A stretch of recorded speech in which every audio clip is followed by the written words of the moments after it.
Hey guys, Dre here, and welcome to another episode of Dreverse. How you guys doing today? Hope you guys had a great week. And on today's episode, we will be talking about what you should know before buying Pokemon Legends Arceus. So stay tuned for what you can expect when you pre-order the game, the story that we know so far, and my overall expectations of the game. So I hope you guys stay tuned. First, pre-order bonuses. When you pre-order the game either through GameStop, Amazon, or the Pokemon Center, you can expect a lot of pre-order bonuses. But first, players that purchase Pokemon Legends Arceus before May 10th, 2022 will be able to cash in on the Hisuian Growlithe Kimono costume set and the Baneful Fox mask. These bonuses are acquirable through the mystery gift feature that opens up about 2 hours into the game. But you can't forget that first you need an internet connection to get these bonuses, and a Nintendo Switch Online membership is required. As for the Nintendo eShop bonuses, any digital Nintendo eShop purchase prior to May 10th, 2022 lets you redeem 30 heavy balls in-game. While the code can only be claimed until May 9th, it's valid through May 16th. So get on it guys and get the game soon. As for GameStop, their pre-orders includes 3 art cards. It shows the game's regions, the game's Pokemon, and some of the human characters in it. As for Amazon, you get an exclusive Garchomp Kimono costume set. As typical with Amazon rewards, the codes are sent to your Amazon account inbox. This is the one I did, so I recommend the Amazon pre-order because you cannot get this kimono set anywhere else. So it's an extra costume to get in the game, so I highly recommend pre-ordering through Amazon. You should be able to get the game 10 o'clock on that Friday evening, so I'll be waiting for my copy on that day. And lastly is the Pokemon Center pre-orders. So with the Pokemon Center pre-order, you get the Arceus plushie. So make sure you guys pre-order all these goodies and let me know in the comments below which pre-orders are you guys planning to purchase. Okay, now for the story. Very little is known about the actual story of the game. We know that Arceus is probably going to be the main bad guy of the game. But first, there are plenty of things you have to do before getting to Arceus. So as a player, you'll be starting out on doing various missions in Jubilife Town. You'll be doing missions in the Survey Corps, and we know to progress through the game you have to do various missions, and once you complete various missions, that should unlock the map further. Also just announced there will be Diamond and Pearl clans. I didn't research this any further as I did not want to get spoiled, but these clans should provide very interesting elements to the story, and I can't wait to see more about these clans. I'm hoping you can join each clan, maybe perhaps be in a battle between, I don't know, maybe 2 rivaling tribes. I don't know how they're going to do it, but I'm very eager to see what these 2 clans will do in the game. Now on to what this game is even supposed to be about. We know that Arceus is obviously in the game. His name is in the title, but we don't know what his involvement is actually in the game, and they're keeping the story very tight-lipped. I'm hoping there's like hours of cutscenes. I'm hoping there's a lot of mystery involved. I'm hoping that it really enhances the lore of Arceus even more, because it's the god of all Pokemon. He pretty much created the Pokemon world as we know it, so I hope this game really captures that. Also in the game, there will be an Arceus phone. For some reason, there's a phone in this age where it's supposed to be, I don't know, hundreds of years before modern Pokemon games. So there's this Arceus phone that you would get, I'm thinking somewhere in the beginning parts of the game. And I'm thinking this is like the Sheikah Slate that you get in Breath of the Wild. They'll probably have a map and other things related to the story. Other theories people think are maybe somehow Cyrus in creating his perfect world somehow well, he came from the past and into this era and brought some kind of modern tech here. We have no idea why there's a phone in this world, but I can't wait to see why there's a phone here. So stay tuned. Now on to the gameplay and the genre of the game. So this is an action RPG, as they kind of sold the game to us as. So in this game, instead of, I guess, static battles, you'll be actually able to run around in the battles now. You'll be able to catch Pokemon in real time, and you'll be battling alpha and noble Pokemon. The battles this time around, you can actually throw the Pokeball in front of a wild Pokemon now, and the battles are seamless. So that should make battling much more faster.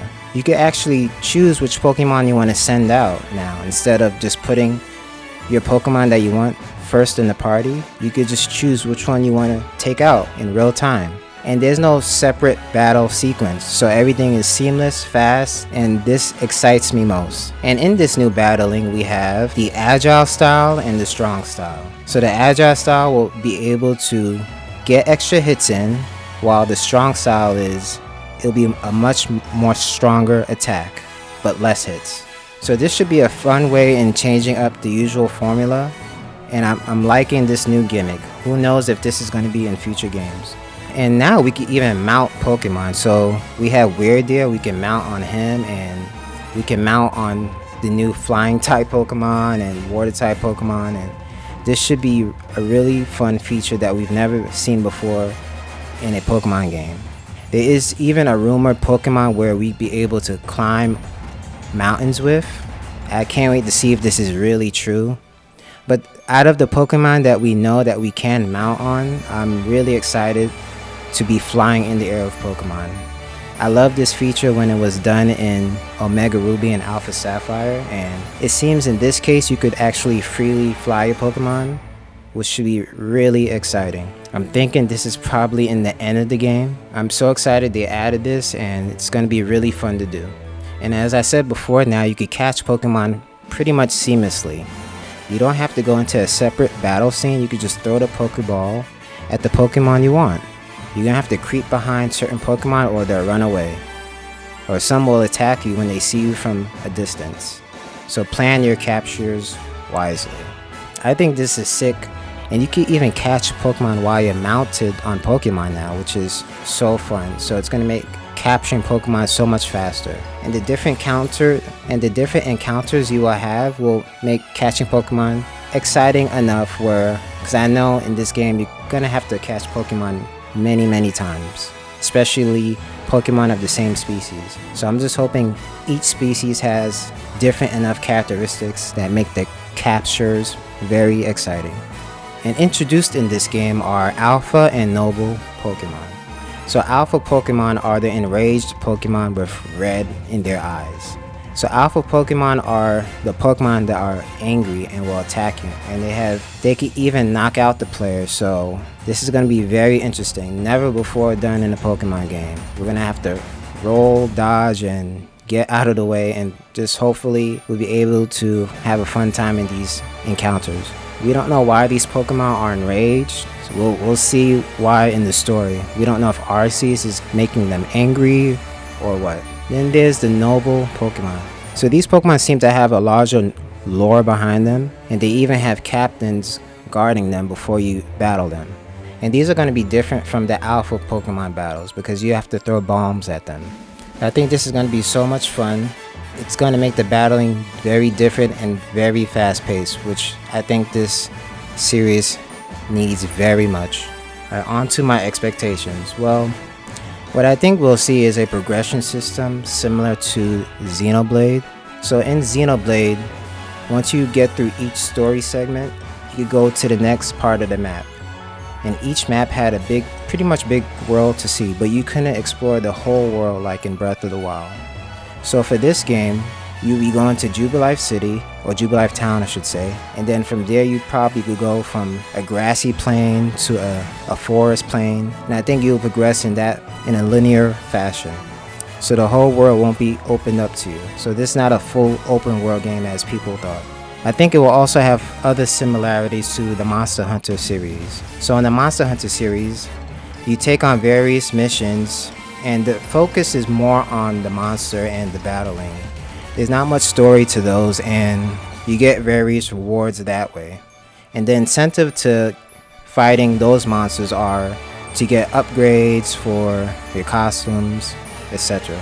So for this game, I think they want to focus on us, the consumer, having fun battling and capturing Pokemon.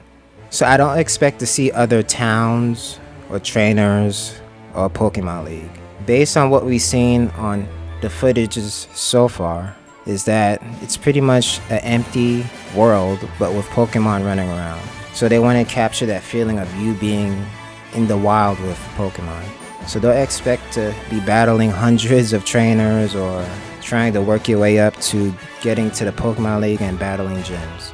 The focus is on completing the first ever Pokédex and capturing Pokemon of the same species many times to complete various aspects of the Pokédex. Yeah, so my expectations are pretty low because if I have them too high, I don't want to get disappointed. But overall, I think I'm going to be happy with this game. There's even crafting involved now, and you can craft Pokeballs and potions, and I think that's going to make things exciting and different for this series. I think there's going to be enough of a story to keep us entertained. The battling seems different enough, and there's enough going on in Jubilife Town to keep us satisfied. We have no idea what's going to happen or when Generation 9 will come out. So hopefully there's enough in this game to keep us tied over until those games are released. Okay guys, that's my video on what to know before buying Pokemon Legends Arceus. I hope you guys enjoyed this video. Please like and subscribe, and catch me on the various other social media platforms. Thank you so much for watching, and I'll see you guys in the next episode. Later.